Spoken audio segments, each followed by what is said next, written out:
Would your dog eat you if you died? Your perception of your beloved pet might shift after learning this.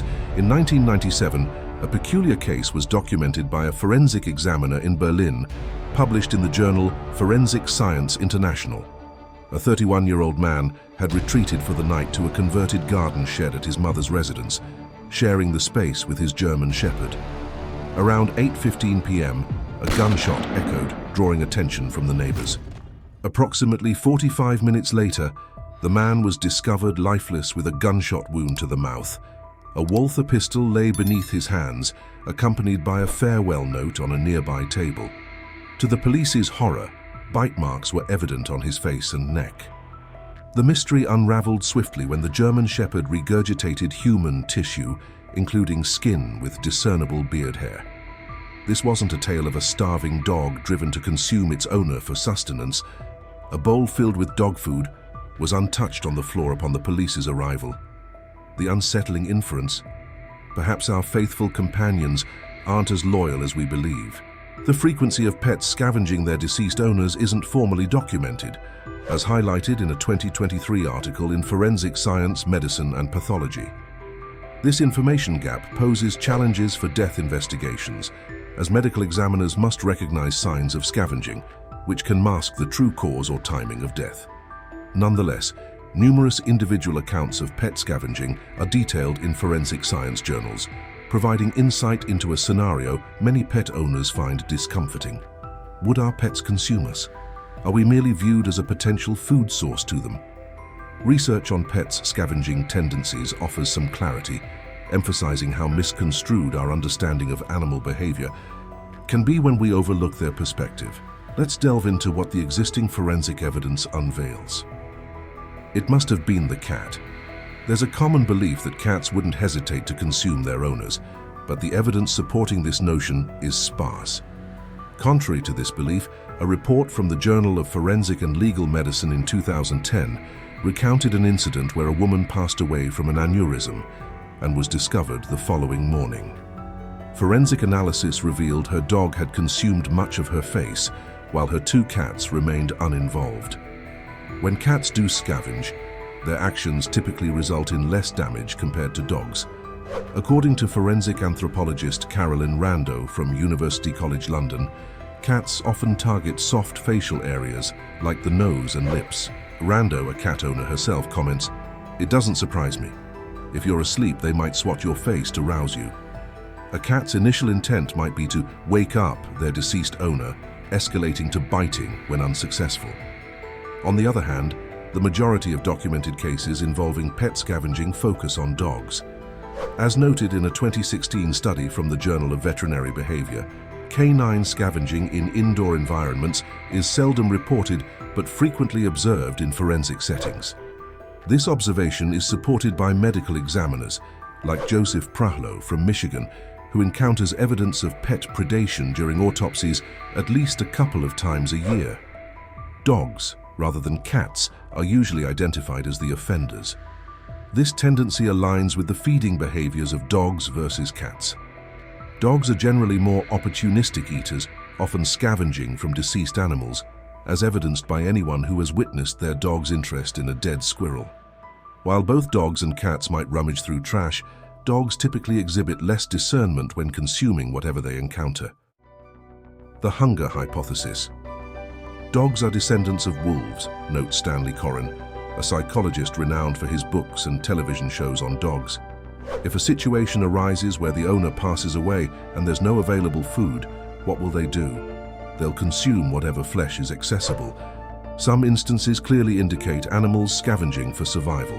A 2007 report detailed a Chow and a Labrador mix surviving approximately a month by consuming their deceased owner's body, leaving behind only the skull's top and fragments of bones.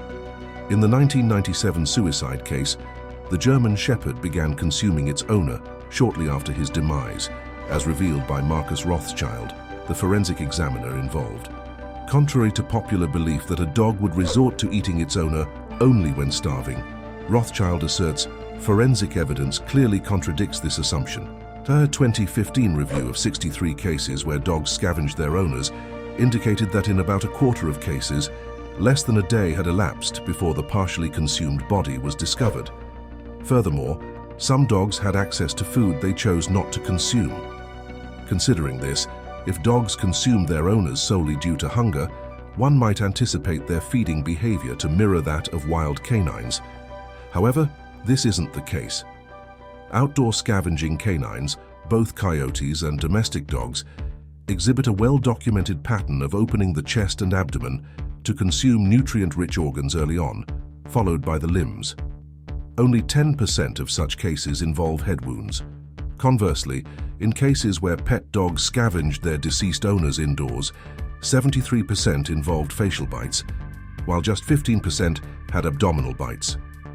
This suggests that pet dogs interact with their owners' faces rather than merely viewing the bodies as a food source. What drives their actions? Many believe that a strong bond and good treatment towards your dog will exempt you from such grim scenarios in the event of your passing. However, canine behavior isn't as straightforward as one might think. None of the case studies I reviewed indicated any history of animal abuse.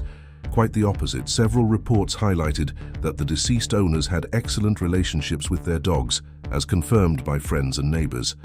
Instead, it's essential to consider the pet's psychological state. Rothschild suggests in his report, one plausible explanation for such behavior is that a pet initially attempts to assist an unconscious owner by licking or nudging. When these efforts prove futile, the animal's behavior can become increasingly frantic, leading to biting.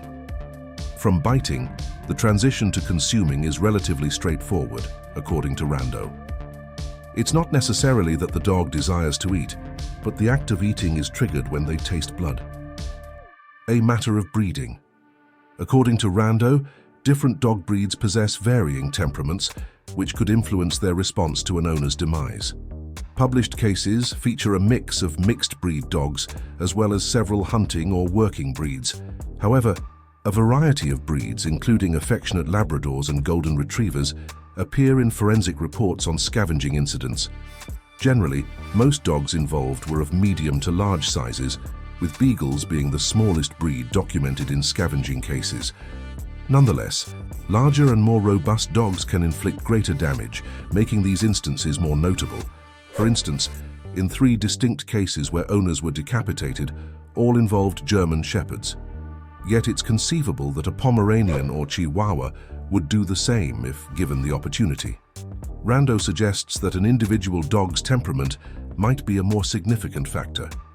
Dogs that are insecure, fearful, or display signs of separation anxiety could be more prone to becoming frantic and resorting to biting and consuming their owner. So what's the solution? There's no foolproof way to ensure your pet won't scavenge on you, short of not having any pets at all. Even creatures like hamsters and birds have been reported to scavenge on rare occasions. Rando advises that the best approach to minimize the risk is to ensure you have friends or family who will check on you if they don't hear from you. Additionally, if you have elderly, ill, or vulnerable neighbors, it's essential to check on them regularly. It's a compelling reason to maintain social connections, she emphasizes. Social engagement in later life benefits everyone. However, not everyone shares these concerns. Responses on social media on this topic revealed some pet owners expressing a preference for their pets to consume them rather than suffer from starvation. Even if you don't hold such a view, it might be worth giving pets, both dogs and cats, some leniency in this matter. Pets' distressed efforts to rouse their deceased owners indicate that losing a human companion is a traumatic event for them. When faced with trauma, we cannot expect pets to act like grieving humans. In a way, we've bred them to love us unconditionally and to the end. To wrap things up, while the idea of our pets consuming us is unsettling, it's essential to remember that they are driven by instinct, not malice. Our bond with our pets is unique and irreplaceable, built on love and companionship. If you found this video insightful or intriguing, please give it a thumbs up and consider subscribing for more fascinating content. Your support helps us continue exploring the curious and complex world of animal behavior. Thank you for watching, and we'll see you in the next video.